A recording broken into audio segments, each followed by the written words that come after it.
Les échéances électorales se rapprochent de plus en plus en République démocratique du Congo car, comme vous le savez, les élections sont pour le 20 décembre 2023 et d'ici quelques jours, au mois de novembre, nous débuterons la campagne électorale. Comment protéger les acteurs, les participants et même les candidats et les électeurs à ces élections? Comment les protéger? Comment protéger leurs droits?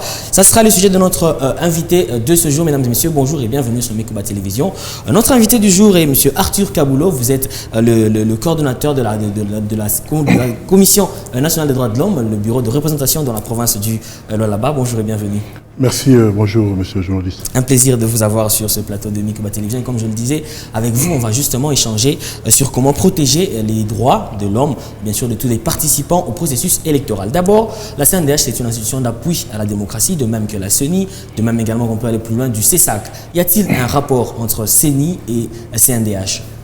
Oui, merci monsieur le journaliste. Je ne saurais aborder toute question sans établir ces rapports qui existent entre la CNDH, le CESAC et la CENI. Elles sont toutes institutions d'appui à la démocratie, mais qui ont différentes missions. Le CESAC, qui puise ses origines dans la Constitution, notre Constitution actuelle, à l'article 212, il a pour mission de réguler tout ce qui a audiovisuel communication.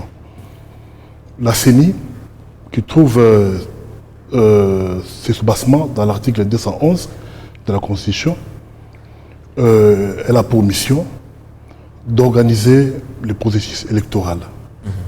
Par processus électoral, nous avons l'enrôlement,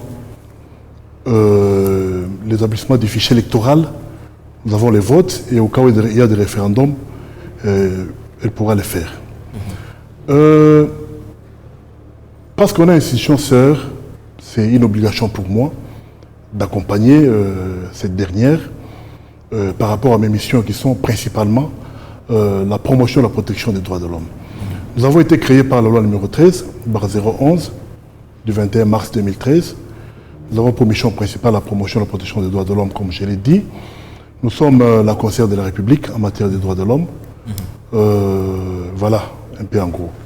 Et justement, puisqu'on se dit parfois que la CNDH, qui est là pour les droits de l'homme, peut-être que son rôle est ailleurs. Est-ce que la CNDH a un rôle à jouer pendant la période préélectorale et même pendant la période électorale elle-même? La CNDH a un grand rôle à jouer pendant les deux périodes.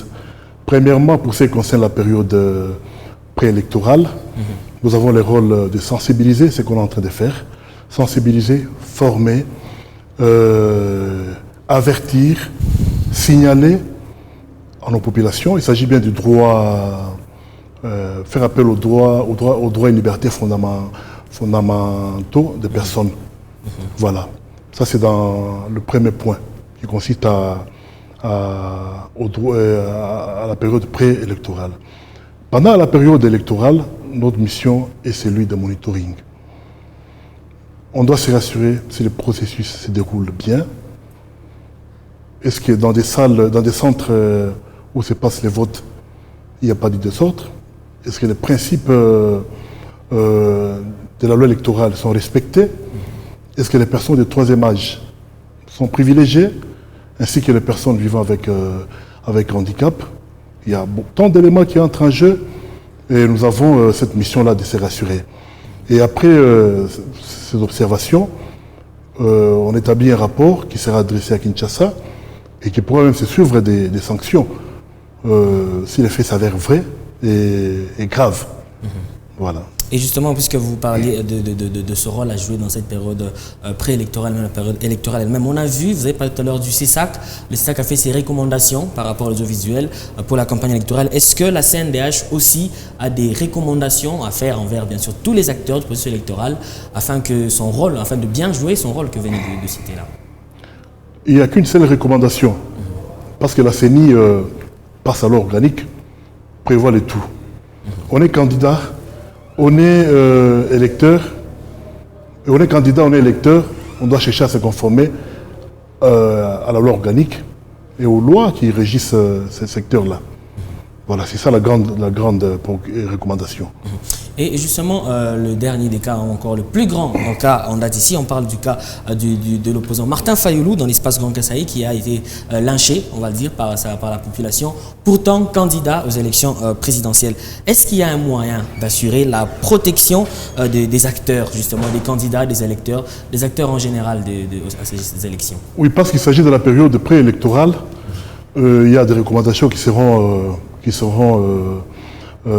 ressorties de nos activités. C'est là qu'il y aura cette question-là, entre autres aux forces de l'ordre, donc je parle de la police, de voir comment sécuriser les candidats, non seulement les candidats, sécuriser aussi les électeurs, pour que les pires n'arrivent et que les élections soient crédibles. Voilà. Et justement, puisque vous êtes dans la protection des droits de l'homme en général et dans le cas ici des acteurs à ces élections, vous avez évoqué de manière générale des sanctions qui pourraient venir d'après votre rapport que vous établirez. Y a-t-il des sanctions qui pourront vraiment décourager les responsables de ces actes-là qui auront violé les droits? Écoutez, la RDC n'est pas pauvre en texte, hein. Tout est prévu. Ceux qui vont se compromettre parce qu'ils vont chercher à rendre un mauvais service à la République pendant cette période qui est trop cruciale pour l'avenir de la République, je l'ai dit. Il y a des textes prévus et des sanctions prévues quant à ça. Et justement, par rapport, pour rester toujours dans le cadre de protection de ces droits-là, concrètement, que doit faire la CNDH sur le terrain? Est-ce qu'il y a déjà un travail qui s'est fait en amont ou est-ce qu'on attend que la campagne commence officiellement? Je l'ai dit ici, messieurs les journalistes, pendant la période préélectorale, on a déjà amorcé nos démarches. On a amorcé, et je ne saurais ici déballer tout ce qu'on est en train de faire. Ce qu'il faut savoir, c'est ceci. Nous avons les 4 thématiques des droits de l'homme. Il s'agit bien de droits civils et politiques, dans son aspect droit politique. C'est dans les droits politiques où il y a les droits qui est réservé aux électeurs, tout comme aux candidats, de jouer leur rôle. Qui est électeur? C'est toute personne âgée de 18 ans qui doit se conformer à la loi électorale, qui pourra aller élire. Qui est candidat? Selon l'article 102 de la Constitution, c'est toute personne qui a d'abord la nationalité congolaise, qui est âgée de 25 ans, qui doit jouir de la plénitude du droit civil et politique, et qui n'est pas sous sanction des dispositions de la loi électorale. Donc, quelque part là, nous sommes appelés à répondre à ces droits de l'homme dans son aspect droit politique. C'est un droit qui est reconnu à tout Congolais, qui répond aux critères d'aller rapidement s'acquitter.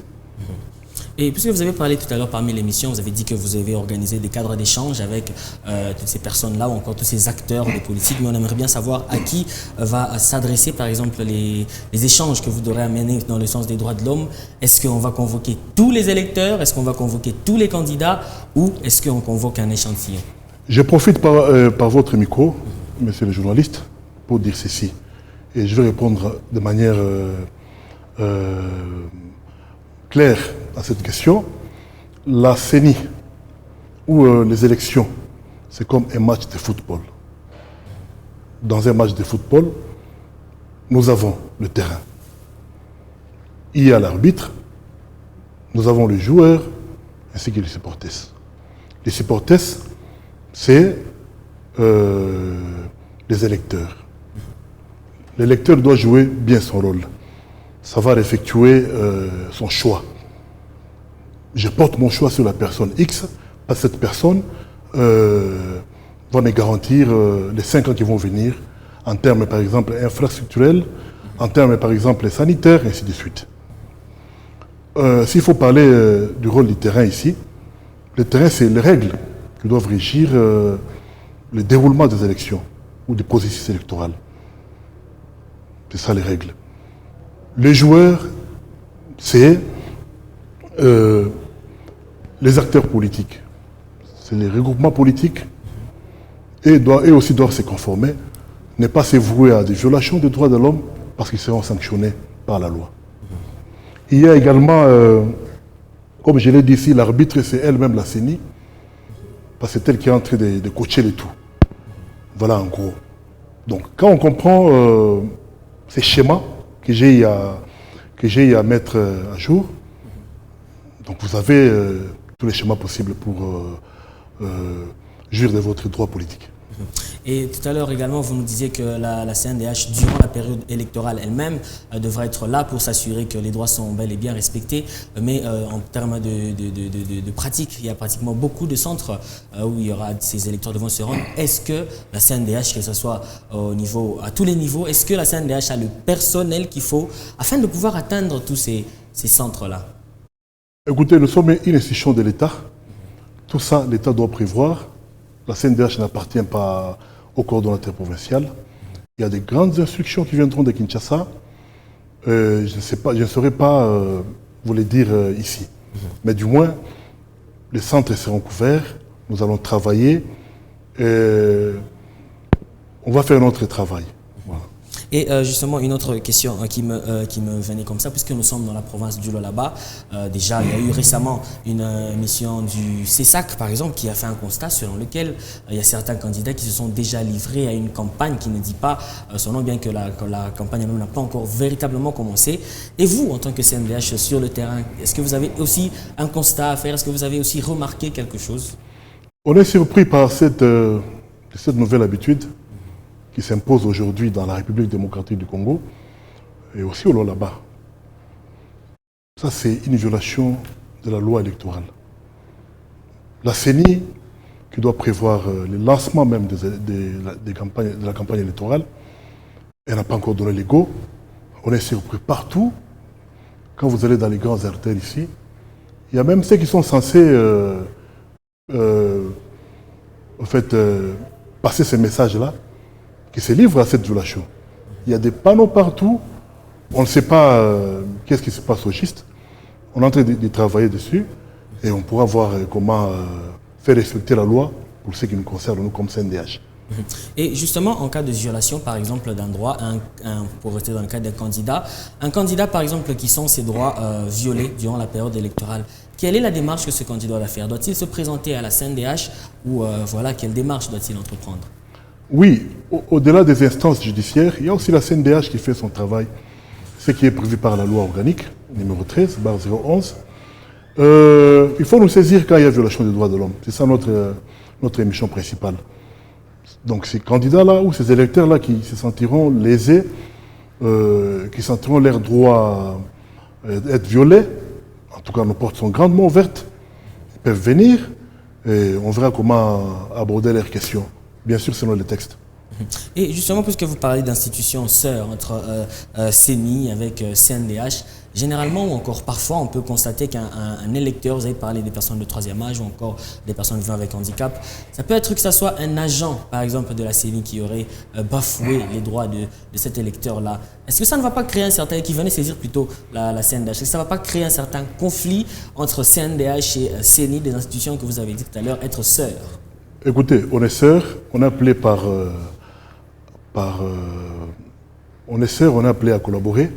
Nous sommes liés par les principes de collaboration interinstitutionnelle. Je dois travailler, tout ce que je dois faire, mon collègue de la CENI sera informé. Et d'ailleurs, nous sommes les bienvenus du fait que nous venons en appui quant à ces missions. Donc il n'y aura jamais un conflit. Par contre, c'est une action qu'il faudra louer. Et justement, parce que vous êtes ici en province, vous êtes dans le bureau de représentation de la CNDH RDC, ici au niveau de la province du Lualaba, pensez-vous qu'à quelques semaines des élections, est-ce que la province du Lualaba est prête, en termes d'être prête à accueillir les élections? L'article 102 de la Constitution parle du fonctionnement de la CENI. Et c'est même développé dans la loi organique. De manière un peu simple, la CENI est là en train d'organiser le processus électoral. Je l'ai dit, par processus électoral, nous avons l'enrôlement, l'établissement du fichier électoral, ainsi que le vote. La province n'a pas cette qualité d'établir, d'organiser les élections. Elle n'a pas cette qualité, elle ne peut pas s'ingérer dans l'organisation du processus électoral. Et ça ne s'est pas fait au Lualaba. Ça n'a pas été l'école là-bas ici. Donc la CENI est en train de fonctionner en toute indépendance et il n'y a pas cette ingérence. S'il y a une ingérence, il y aura le processus sera discrédité. C'est qu'on ne peut pas souhaiter. Mais disons qu'il y a une indépendance, la CENI est en train de jouir dès son indépendance. Quand on dit CENI, il a ses indépendances. Nous le vivons là-bas. Et voilà.